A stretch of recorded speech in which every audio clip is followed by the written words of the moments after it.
बांकीपुर विधानसभा उपचुनाव में बीजेपी को मिली करारी हार के बाद आज बीजेपी के द्वारा समीक्षा बैठक किया जा रहा है। यह बैठक सम्राट चौधरी जो कि बिहार के मुख्यमंत्री हैं, उनकी अध्यक्षता में बैठक की जा रही है। चलिए इन तमाम मुद्दों को लेकर के आखिर बांकीपुर में बीजेपी को हार क्यों मिली, महागठबंधन को हार क्यों मिली और जनसुराज को जीत क्यों मिली, इन तमाम चीज़ों को लेकर के अभी बात करेंगे। अभी हमारे साथ भाकपा माले के MLC हैं शशि यादव जी, इनसे हम बात करेंगे।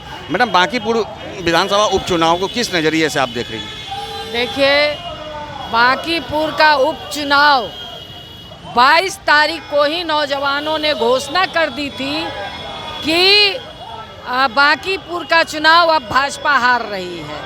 22 तारीख को जिस तरह से पटना की सड़कों पे नौजवानों को पीटा गया, बेटियों को पीटा गया, उस दिन ही सारे लोगों ने कह दिया कि अब भाजपा चुनाव बांकीपुर हार रही है, किसी भी कीमत पर नहीं जीतेगी। क्योंकि जिस तरह से शिक्षा का हालात है, आप देख लीजिए, बांकीपुर 30 साल से 35 साल से भाजपा जीतती रही है मगर कहीं कोई विकास का काम नहीं हुआ है। इसलिए इन बातों को लेकर के छात्र, नौजवानों और वहाँ के पब्लिक में आक्रोश था। उसी का प्रतिफलन है कि आज भाजपा को मुंह की खानी पड़ी है। अगर आम चुनाव की बात करें तो महागठबंधन की आप लोग घटक दल में शामिल हैं। ऐसे में जो रेखा गुप्ता थी, उनका पोजीशन पिछले बार आम चुनाव में अच्छा था, लेकिन इस बार उन्हें 14,000 से 15,000 के बीच वोट मिले, तो कहीं ना कहीं महागठबंधन भी कमज़ोर हुआ है।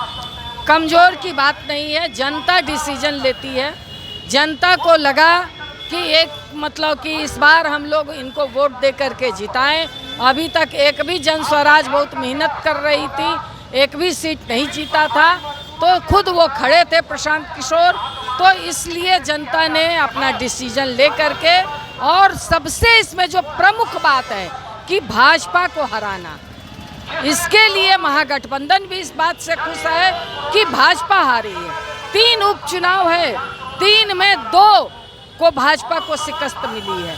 तो ये जो पूरे देश में छात्र नौजवानों का आंदोलन चल रहा है, इसी का प्रतिफल है कि भाजपा को इन सारी चीज़ों पे शिकस्त मिल रही है और आगे आने वाले तमाम चुनाव में भाजपा को हार मिलेगी। आज बीजेपी कार्यालय में सम्राट चौधरी के नेतृत्व में एक समीक्षा बैठक हो रही है। मंथन किया जाएगा कि आखिर हार कैसे हुई, क्यों हुई।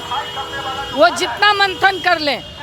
आज सफाई कर्मी का हड़ताल चल रहा है, पूरे पटना या पूरा बिहार कूड़े से भर गया है। इस पर मंथन करें तो कुछ फायदा होगा, उनकी मांगों को मान लें तो कुछ फायदा होगा, छात्र नौजवानों की मांगों को मान लें तो कुछ फायदा होगा, मगर वो बैठ करके जितना भी मंथन करें उससे कोई फायदा होने वाली बात नहीं। तो जैसा कि आपने सुना, ये शशि यादव भाकपा माले की MLC हैं। इन्होंने बांकीपुर विधानसभा उपचुनाव के परिणाम पर कहा है कि ये NDA की बड़ी हार है और जिस तरह से अभी ये हार जो देखने को मिली है, आने वाले समय में और भी बड़ी और करारी शिकस्त NDA को मिलेगी, क्योंकि NDA जमीनी स्तर पर कोई भी काम नहीं कर रही थी। और जहां तक जनसुराज के सूत्रधार प्रशांत किशोर की जीत की बात है, तो इन्होंने साफ तौर पे कहा है कि महागठबंधन भी इस बात को लेकर काफ़ी खुश है कि जनसुराज ही सही, लेकिन NDA को हराने वाला कोई ना कोई तो सामने आया।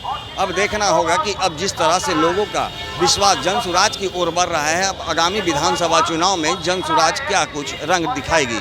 सहयोगी आनंद के साथ Gyanendra Verma, ABI nation news, Patna.